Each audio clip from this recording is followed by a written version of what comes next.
irmãos e irmãs, na homilia da manhã, como de costume, eu fiz um sermão mais expositivo do Evangelho, comentando detalhadamente cada um dos versículos, e vocês podem assistir no YouTube. Agora eu gostaria de comentar apenas alguns aspectos do Evangelho de hoje, especialmente o final. A parábola é conhecida, parábola dos talentos, está no final do discurso escatológico, capítulo 25 do Evangelho de São Mateus, que terminaremos no próximo domingo, que é a solenidade de Cristo Rei. O resumo da parábola é que Deus se faz representar pela figura de um patrão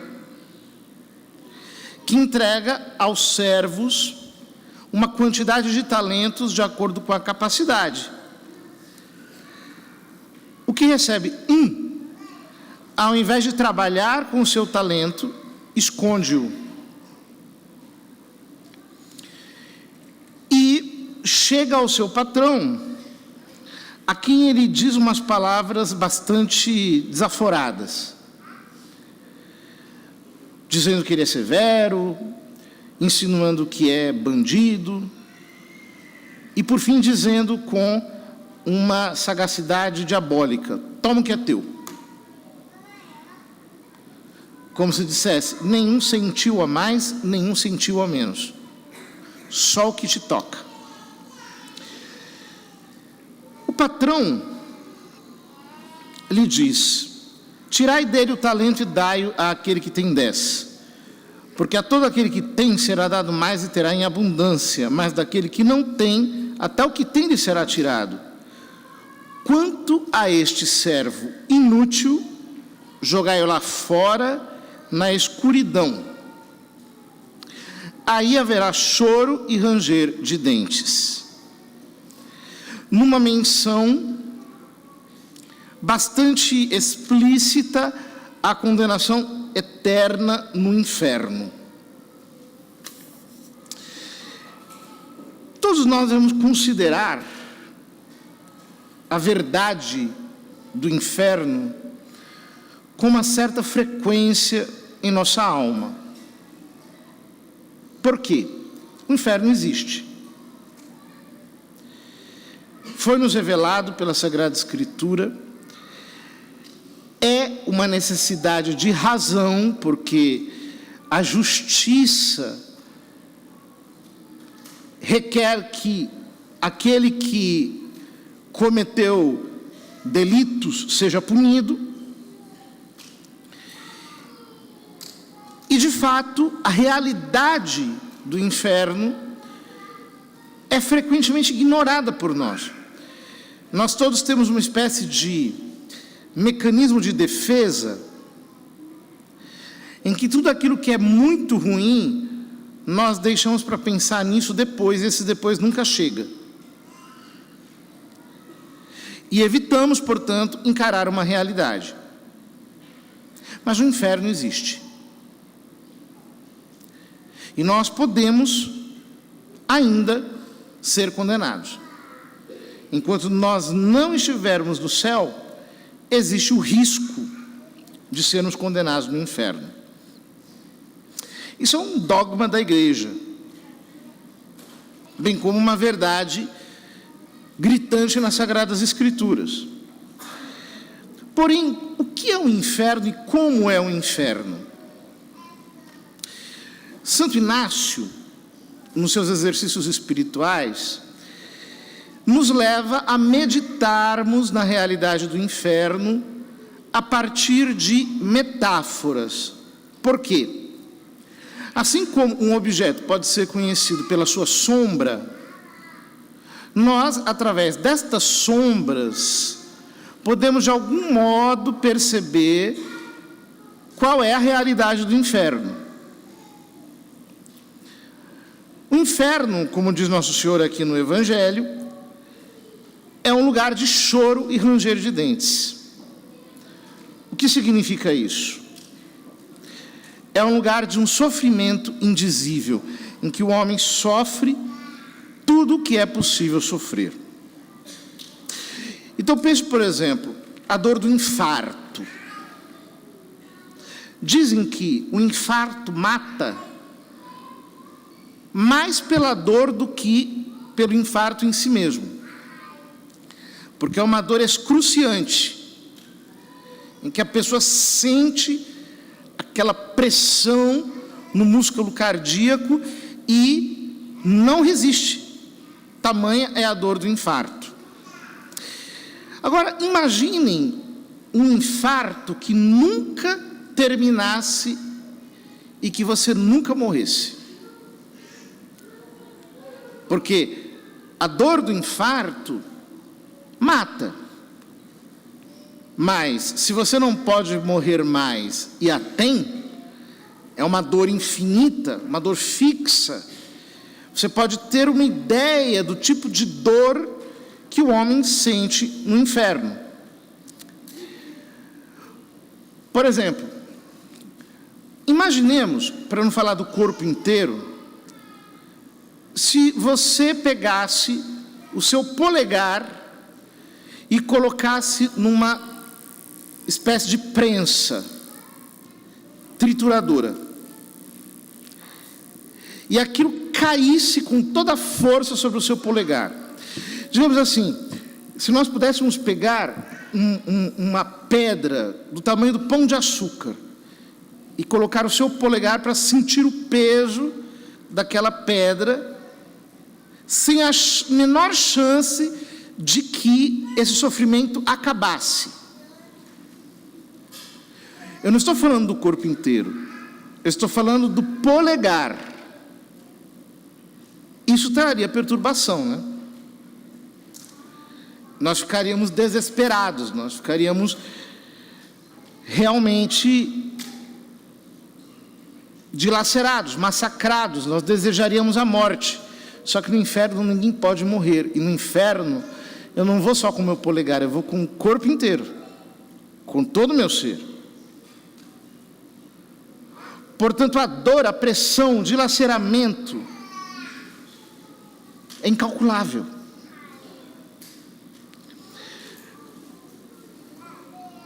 Os escritores eclesiásticos dizem que a eternidade é o inferno do inferno. Por quê? Se você passa 1 milhão de anos, é só o começo. Se você passa 50 bilhões de anos, é só o começo. Se você passa 300 trilhões de anos, é só o começo. Não tem fim.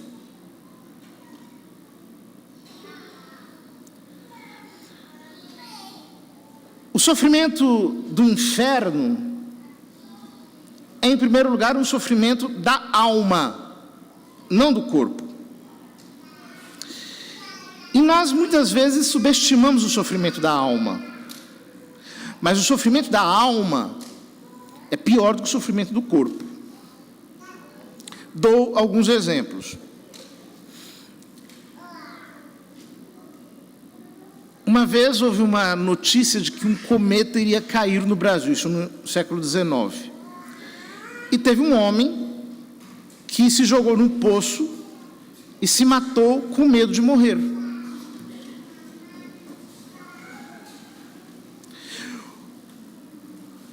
Há muitos condenados à morte que, diante da pressão psicológica, desejaram morrer logo, para que aquilo acabasse. Porque o sofrimento interior, o sofrimento da alma, é pior do que o sofrimento do corpo.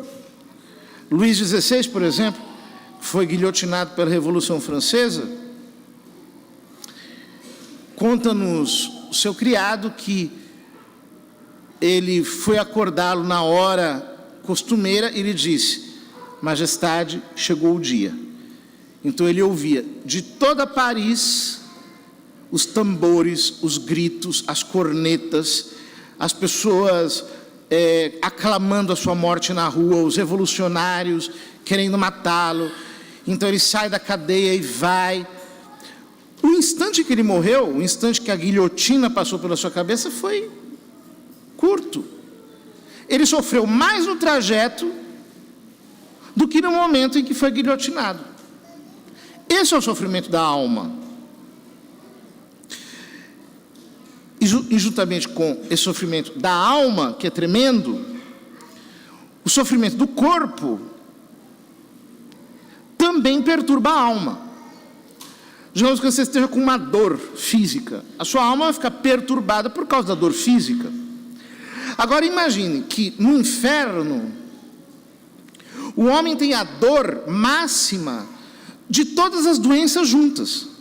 Você tem a dor do infarto, a dor de uma cólica renal, a dor de uma dor encefálica, de uma cefaleia aguda, a dor de ossos quebrados, mas o seu corpo está inteiro.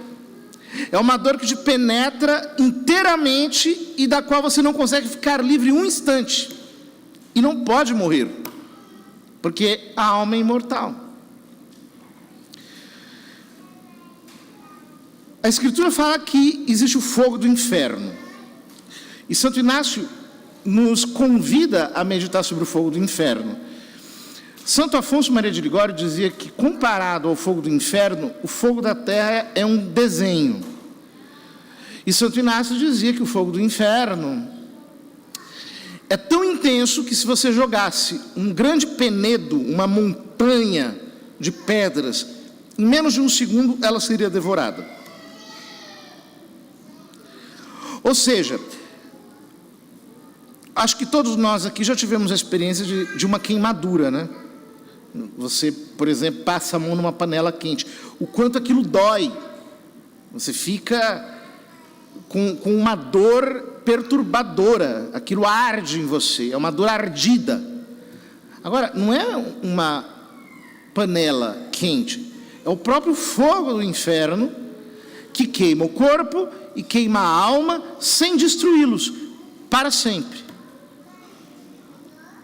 Não é um fogo luminoso, é um fogo tenebroso. Jesus diz: jogai-o nas trevas exteriores, na escuridão. É um fogo de trevas, mas é um fogo que queima com uma violência que nós não podemos imaginar.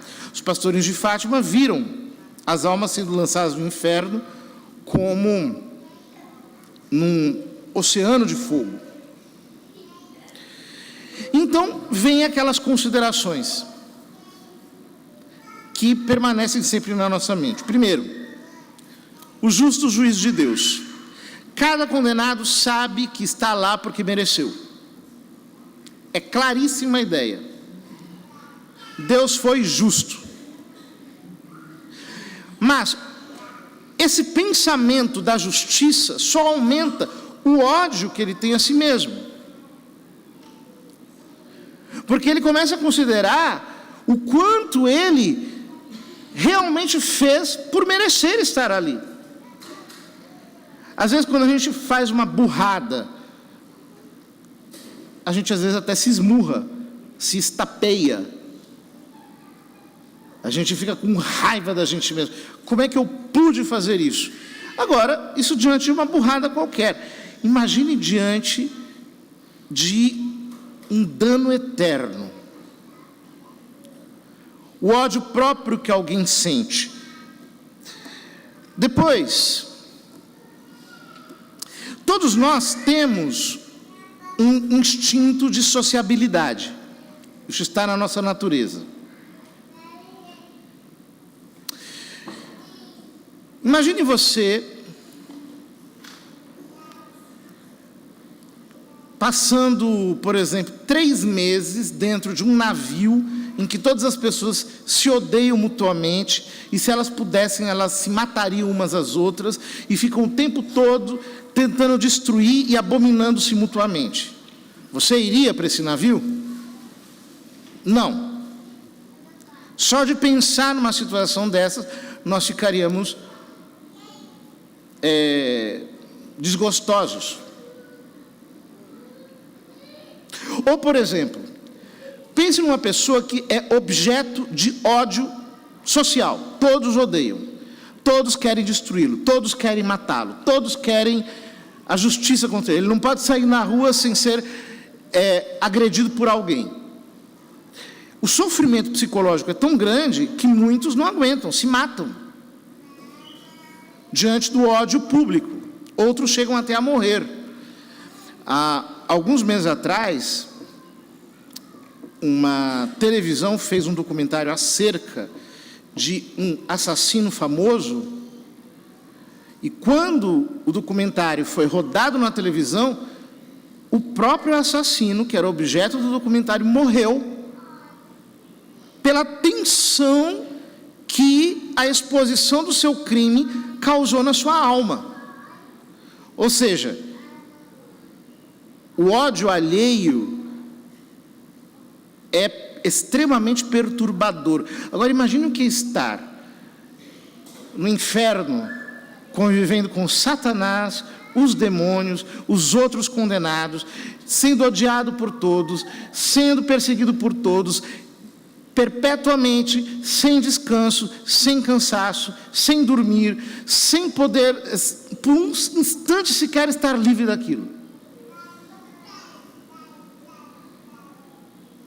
Que terrível perturbação é essa? Nesse estado, nós nos lembramos dos momentos bons que nós tivemos aqui na Terra com uma lembrança dolorida, amarga. Nós nunca mais teremos aquilo de volta. Mas, ao mesmo tempo, a lembrança dos nossos pecados nos causará ódio, porque vejam, por um brevíssimo instante de prazer, nós temos como remuneração uma eternidade de dores. Você vai amaldiçoar, se você for para o inferno, cada pecado que você cometeu na vida. Você vai dizer: maldito o dia que eu conheci aquela pessoa, maldita aquela noite que eu usei para ofender a Deus, maldita aquela música blasfema que passou pelos meus lábios, maldito aquele lugar em que eu pisei com os meus pés para ficar longe do Senhor. Você vai amaldiçoar todos os seus pecados sem a possibilidade de voltar atrás. Você perceberá que o pecado é como uma gota de mel envenenada. Uma gota de mel envenenada pode ser doce, mas mata. O pecado pode trazer algum prazer, mas ele condena a alma eternamente no inferno. Você vai olhar para aquelas pessoas que você desprezava. Você ria, achava que aquele era louco, ou que aquele outro era fanático, ou que aquele outro era estranho. E eles estarão no céu e você estará condenado. E você pensará: o quanto eu ri dessas pessoas, o quanto eu ridicularizei essas pessoas, e agora elas estão numa felicidade eterna, enquanto eu estou aqui no choro e no ranger de dentes de todos os condenados, escutando isso eternamente, e eu mesmo gritando, gemendo de dor, sem a possibilidade de sair dali. A perda definitiva de Deus é a pior de todas as penas do inferno, porque enquanto nós estamos aqui, nós nos distraímos com tantas coisas criadas, mas quando nós morremos, o corpo se separa da alma. A alma quer ir com toda a força para Deus, que é o seu princípio. É aquele único em que ela pode encontrar algum descanso. Só que acabou. Imagine escutar essa palavra, fim.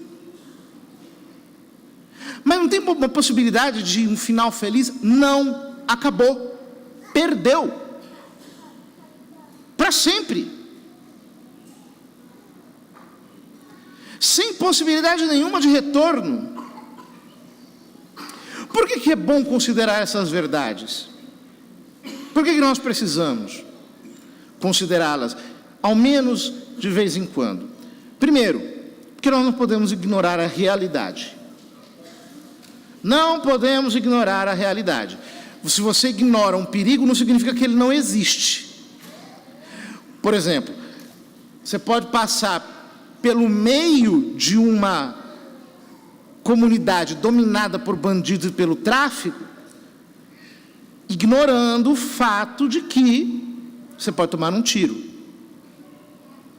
Mas por mais que você ignore, você pode levar um tiro. Então nós precisamos considerar essas realidades. Não brinque com o inferno. Cada vez que uma pessoa comete um pecado grave, ela se coloca a si mesma no inferno, com a possibilidade de morrer, porque a morte pode nos investir a qualquer momento. Para morrer você não precisa ser velho, para morrer você não precisa estar doente. Você pode morrer do nada. Ontem mesmo eu via um cantor cuja voz eu aprecio muito. Para minha surpresa, ele morreu repentinamente alguns anos atrás. Não sabia. Morreu assim, jogando vôlei. Teve um infarto, morreu.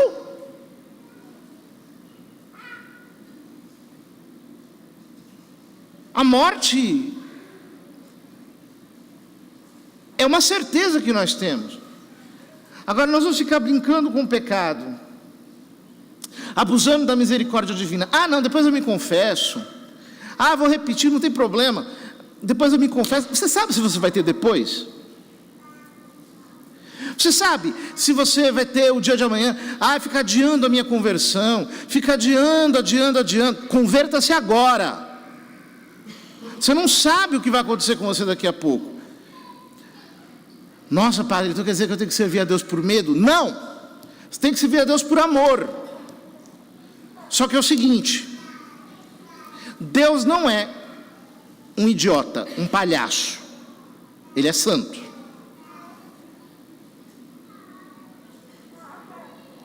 Isso significa que nós todos temos que ter o temor do Senhor em nosso coração. Quando Nossa Senhora apareceu em Fátima, ela disse aos pastorinhos que eles deveriam rezar muito pelas almas, porque mais do que nunca as almas se condenavam ao inferno. E foi ali em Fátima que foi ensinada aquela oração pelo anjo: ó meu Jesus, perdoai-nos, livrai-nos do fogo do inferno. Você diz isso com consciência, ou você diz isso assim por dizer? Você faz essa petição a Deus: Senhor, me livra do fogo do inferno. Por exemplo, na missa, né? Na oração eucarística primeiro, nós dizemos: livrai-nos da condenação e acolhei-nos entre os vossos eleitos. Eu tenho consciência disso. Eu estou pedindo a Deus: Deus, me livra da condenação. É uma possibilidade real. Às vezes nós, brasileiros, somos um pouco superficiais, porque a gente sempre quer o final feliz, né? Não, mas no final dá tudo certo, tem um jeitinho. Com as coisas espirituais não é assim. Não adie a sua conversão. Converta-se agora. Arrependa-se. Porque o pecado é algo tão terrível que faz um Deus tão bom, tão cheio de misericórdia, tão cheio de amor, ser obrigado a condenar alguém que rejeitou a sua graça. Que nós não estejamos no número dos precitos, no número dos condenados, porque você pode ter tudo aqui neste mundo, se for para viver eternamente no inferno, você entenderá que não terá valido a pena.